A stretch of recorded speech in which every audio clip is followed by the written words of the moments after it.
The United Nations Secretary-General Antonio Guterres is marking the one-year anniversary of a military coup in Myanmar with a message of solidarity with the people of that country and their democratic aspirations. Now, February the 1st marks exactly 12 months since Myanmar's military overturned the democratically elected civilian government and arbitrarily detained its members, including the President, State Counsellor and Nobel Peace Laureate Aung.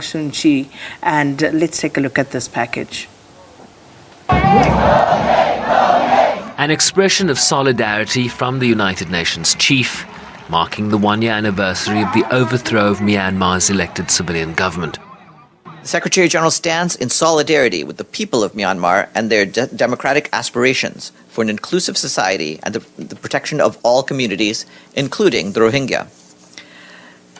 In the past year, there's been an intensification in violence, a deepening of the human rights and humanitarian crises, and a rapid rise of poverty in Myanmar.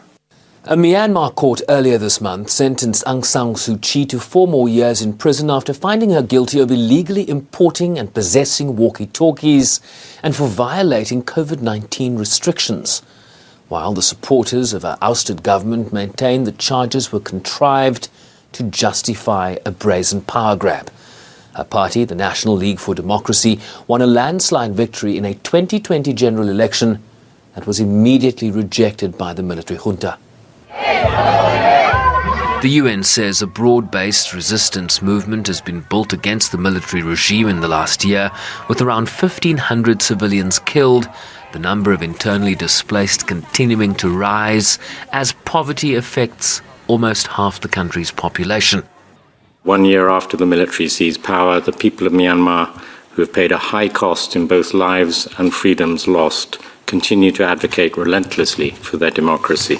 It's time for an urgent, renewed effort to restore human rights and democracy in Myanmar and ensure that perpetrators of systemic human rights violations and abuses are held to account.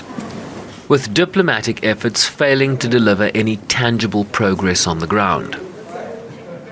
We are also witnessing an unprecedented level of drug manufacturing and trade, while human trafficking and illegal mining and logging have increased.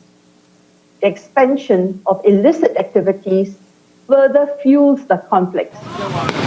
The international crisis group that works to prevent conflict recently warned of a dangerous stalemate prevailing between Myanmar's military and the resistance forces, with neither side able to deliver a knockout blow.